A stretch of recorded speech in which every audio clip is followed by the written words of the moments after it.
బులెటిన్లో మరో బ్రేకింగ్ చూస్తున్నాం. ప్రముఖ వ్యాపారవేత్త కోస్టల్ బ్యాంక్ అధినేత జయరాం హత్య కేసు కీలక మలుపులు తిరుగుతోంది. జయరాంను శిఖా చౌదరి ప్రియుడు రాకేష్ రెడ్డే చంపాడని పోలీసులు ప్రాథమికంగా నిర్ధారణకు వచ్చారు. అయితే జయరాం హత్య కేసులో శిఖా పాత్రే గత 4 రోజులుగా చెప్తున్న నందిగామ పోలీసులు ఆమెను సర్కిల్ కార్యాలయంలో ఉంచి అత్యంత గోప్యంగా విచారించారు. అక్కడికి ఉన్నతాధికారులు తప్ప ఎవరూ వెళ్లకుండా జాగ్రత్తలు తీసుకున్నారు.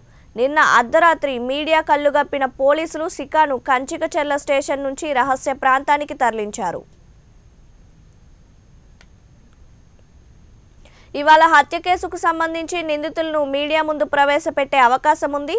హత్యకు గురైన జయరాం భార్య పద్మశ్రీ మేనకోడలు శిఖా చౌదరిపై సంచలన ఆరోపణలు చేశారు. శిఖా చౌదరిది క్రిమినల్ మైండ్ అని అన్నారు. తన అక్క నుంచే ప్రాణహాని ఉందని గతంలో తనకు జయరాం చెప్పారన్నారు. వ్యాపార లావాదేవీల సమావేశం నిమిత్తమే జయరాం అమెరికా నుంచి భారత్కు వచ్చారని పద్మశ్రీ తెలిపారు. జయరాం హత్య కేసు దర్యాప్తునకు సంబంధించి మరింత సమాచారం మా కరెస్పాండెంట్ శ్రీనివాస్ అందిస్తారు. శ్రీనివాస్, చెప్పండి, జయరాం హత్య కేసు విచారణలో అప్డేట్స్ ఏంటి?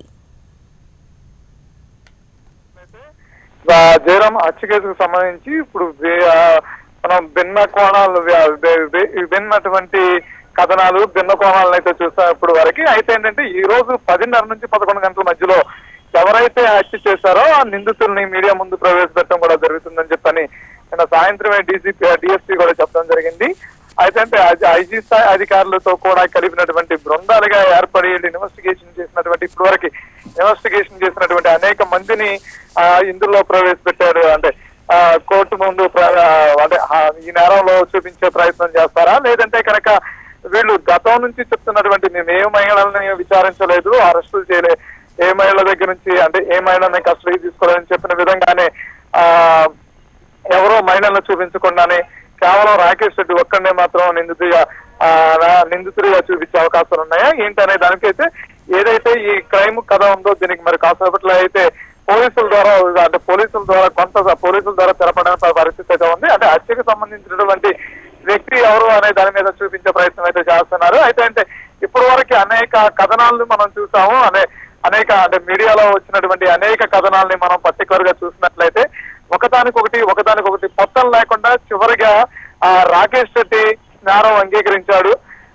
ఇతనికి మధ్య ఉన్నటువంటి ఆర్థిక లావాదేవీల్లో భాగంగానే పిలిపించి కొట్టడంతో అతను బలహీనంగా ఉండటం వల్ల చనిపోవడం జరిగింది. శవాన్ని ఏం చేయాలో తెలియక తీసుకొచ్చి నందిగామ శివారు ప్రాంతాల్లో వదిలేసి వెళ్ళిపోయాను. నందిగామ శివారు ప్రాంతాల్లో వదిలేసి అక్కడి నుంచి నడుచుకుంటూ వెళ్లి కేసర్ టోల్గేట్ దగ్గర బస్సు ఎక్కేసి వెళ్ళిపోవడం కూడా హైదరాబాద్ తిరిగి వెళ్ళిపోవడం జరిగిందని రాకేష్ రెడ్డి చెప్పినటువంటి కథనాన్ని కూడా మనం విన్నాం. అదే విధంగా ఈ శిఖా చౌదరి పేరు పులవర్తి మాధురి అలియాస్ శిఖా చౌదరి పేరును కూడా మనం ఎక్కువ సార్లు విన్నాం. శిఖా చౌదరి పేరును కూడా ప్రస్తావిస్తూ అలా అంటే ఎవరై భార్య కావచ్చు, అదే విధంగా వాళ్ళ జయరాం తరపు బంధువులు కావచ్చు ఆరోపణలు చేసిన పరిస్థితులు ఉన్నాయి.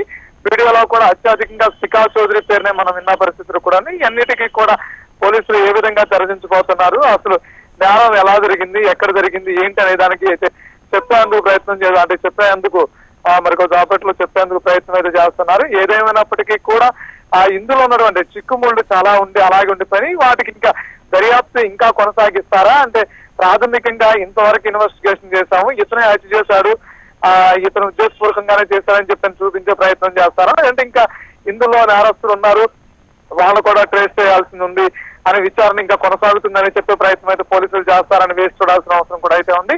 ఇప్పటి వరకు కూడా పోలీసుల దగ్గర ఎటువంటి అంటే మొదటి నుంచి కూడా ఇంతవరకు నోరు విప్పిన పరిస్థితి అయితే లేదు. ఇప్పటికీ కూడా నేరం చేసిన వాళ్ళని మీడియా ముందు ప్రవేశపెడతాము. మా విచారణ పూర్తయింది, విచారణకు సంబంధించినటువంటి అనేక అంశాలు మేము విచారణలో హత్యకు సంబంధించిన అంశాలు మేము కనుక్కున్నాము, వాటిని మీడియా తెలియజేస్తామని చెప్పడం కూడా జరిగింది. కాబట్టి ఏం తెలియజేయబోతున్నారు ఏంటనేది చూడాల్సిన పరిస్థితి ఉంది. అదే విధంగా రాకేష్ రెడ్డి ఎవరైతే తెలంగాణలో ఉన్నటువంటి అంటే హైదరాబాద్ ఒక హత్య తర్వాత రాకేష్ రెడ్డి అదే విధంగా అంటే శిఖా చౌదరి కాల్ లిస్ట్ లో ఉన్నటువంటి 2 పోలీసుల నెంబరే రాకేష్ రెడ్డి కూడా మాట్లాడినట్టు తెలుస్తుంది. మరి వాళ్ళిద్దరిని కూడా ఒక అధికారిని ఆల్రెడీ సస్పెండ్ చేయడం, ఇంకొక అధికారి పేరు మీద విచారణ కూడా జరుగుతున్నట్టు సమాచారం అయితే ఉంది.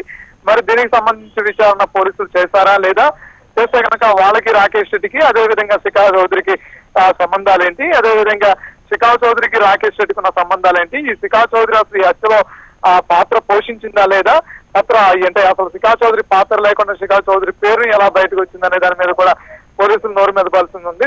మొత్తం మీద చూసుకున్నట్లయితే మరి కాసేపట్లో పోలీసులు చెప్పబోయేది ఏంటి అనే దాని మీద అయితే ఆసక్తిగానే ఉంది. దీని మీద అంటే పూర్తి సమాచారం చెప్పేది ఉందా, లేదంటే రాకేష్ రెడ్డిని ఇప్పటివరకు అరెస్ట్ అంటే కస్టడీకి తీసుకుని విచారించారు కాబట్టి రాకేష్ రెడ్డిని ఒక్కడినే నిందితుడిగా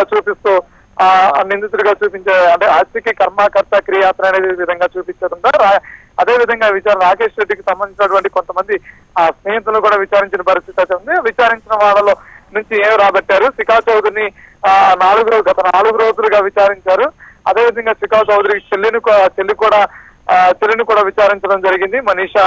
మనీషాని ఆవిడ దగ్గర నుంచి ఏ సమాచారం రాబట్టారు, మనీషాకి అటువంటి జయరామ్కి ఉన్నటువంటి సంబంధాలు ఏంటి, మనీషాకి అంటే మనీషాను కూడా జయరామ్ కొంతకాలం అమెరికాలో చదివించడం జరిగింది, అత్యధికంగా డబ్బులు ఖర్చు పెట్టి కూడా చదివించడం జరిగింది.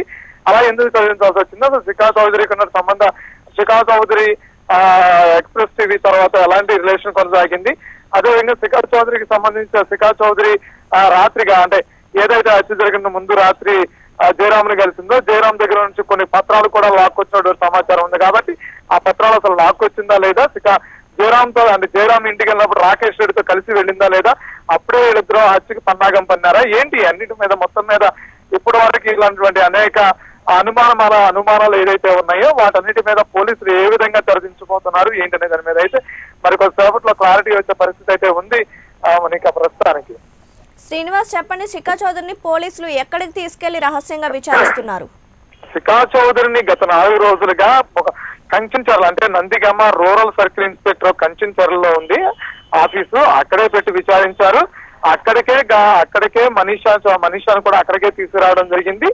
అయితే అదే ప్రాంతంలో శిఖా చౌదరితో పాటు ఇంకో కొంత వ్యక్తిని కూడా విచారించారు. కాబట్టి శిఖా చౌదరిని గత 4 రోజులు కూడా అక్కడే ఉంచడం జరిగింది, అక్కడే విచారించడం జరిగింది. రాత్రి కూడా సినీ పక్కీలో పెద్ద సీనే క్రియేట్ చేశారని చెప్పని పోలీసులు చేస్తున్న పరిస్థితులు కూడా వదంతులు కూడా బయటకు వచ్చాయి. వాటికి సంబంధించి కొన్ని ఆధారాలు కూడా బయటకు వచ్చాయి.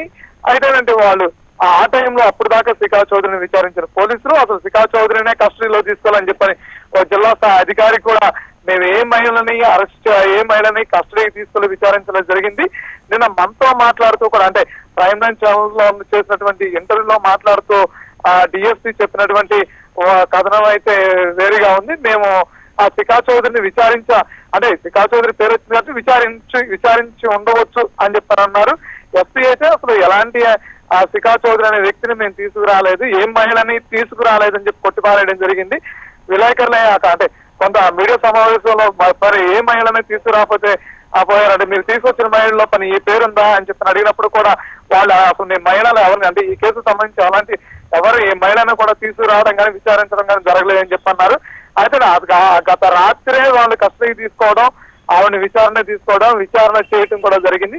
మరి రాత్రి ఉన్న బలంగా 1:10 సమయంలో ఆవిడని ఎందుకు తప్పించాల్సి వచ్చింది, అసలు నిన్న పరోక్షంగా కూడా పోలీసులు చెప్పినటువంటి మాటలు కూడా చాలా విభిన్నంగా ఉన్నాయి. ఎలా అంటే అసలు ఈ కేసుకి శిఖా చౌదరికి సంబంధం లేదనేటువంటి చెప్పిన పరిస్థితి కూడా ఉన్నాయి. ఆఫ్సరీ గారు చెప్పిన మాటలు అయితే ఉన్నాయి. అయితే ఇప్పుడు అన్ఎక్స్పెక్టెడ్ గా శిఖా చౌదరి పాత్ర ఎంతవరకు ఉంది అనేది చూపించే ప్రయత్నం చేస్తున్నారా, లేదంటే కేసులో ఉన్నటువంటి సాక్ష్యాలు నీరు గారకుండా ఉండేందుకు ప్రయత్నం చేసి బయటకి ఇప్పటివరకు చెప్పలేదా, అన్ఎక్స్పెక్టెడ్ గా శిఖా చౌదరి పాత్ర ఎంత ఉంది అనేది పోలీసులు చూపించే ప్రయత్నం అయితే చేస్తున్నారా లేదనేది కూడా వేసి రాస్తుంది. అసలు రాకేష్ రెడ్డికి శిఖా చౌదరిని ఇద్దరిని కలిసి చూపించే అవకాశం ఉందా, లేదంటే కనుక రాకేష్ రెడ్డి సంబంధించినటువంటి కొన్ని విజువల్స్ కూడా మనకు దొరకడం జరిగింది. రాకేష్ రెడ్డి హత్య చేస్తాను ఒప్పుకోవడం కూడా జరిగింది. కాబట్టి అదే రాకేష్ రెడ్డి నందిగామ విజయవాడ లో బీర్ బాటిల్స్ తో కూడా వెళుతున్నట్టు అంటే కారు దిగి లోపలికి వెళ్లి బీర్ బాటిల్స్ తీసుకుని కారు మళ్ళీ తిరిగి వెళ్ళటం కూడా చూసాం. కాబట్టి అదే విధంగా పోలీసులు సేకరించినటువంటి ఆధారాల్లో మన కేసర్ టోల్ గేట్ దగ్గర కూడా అతను విజువల్స్ దొరకడం జరిగింది. కాబట్టి ఈ అన్నిటినీ చూపించి ఇంకా రాకేష్ రెడ్డిని ఫైనల్ గా ఇతనే నేరస్తులని చెప్పే పరిస్థితులు ఉన్నాయా, ఏది ఏంటనే దాని మీద సందిగ్ధం అయితే ఉంది ప్రస్తుతానికి మౌనిక. అది కొద్ది సేపట్లో అయితే పోలీసులు చెప్పేటువంటి వివరణ బట్టి దాని మీద ఈ కేసు ఇక్కడతో ముగుస్తుందా, లేదంటే కనుక అనుమానాలు ఇంకా మిగిలిన్నాయి కాబట్టి కేసులో ఇంకా ఎన్నో చిక్కుముళ్ళు అలాగే ఉన్నాయి కాబట్టి ఈ హత్యకి కేంద్రంగా హైదరాబాద్ నే కేంద్రంగా చేసిన హత్య జరిగింది కాబట్టి అక్కడనే మళ్ళీ అంటే హైదరాబాద్ పోలీస్ కి కేసులు బదిలీ అయ్యే పరిస్థితి ఉందా ఏంటి అనేది అయితే వేసి చూడాల్సిన అవసరం అయితే ఉంది మనకు ప్రస్తుతానికి. Right, thank you Srinivas.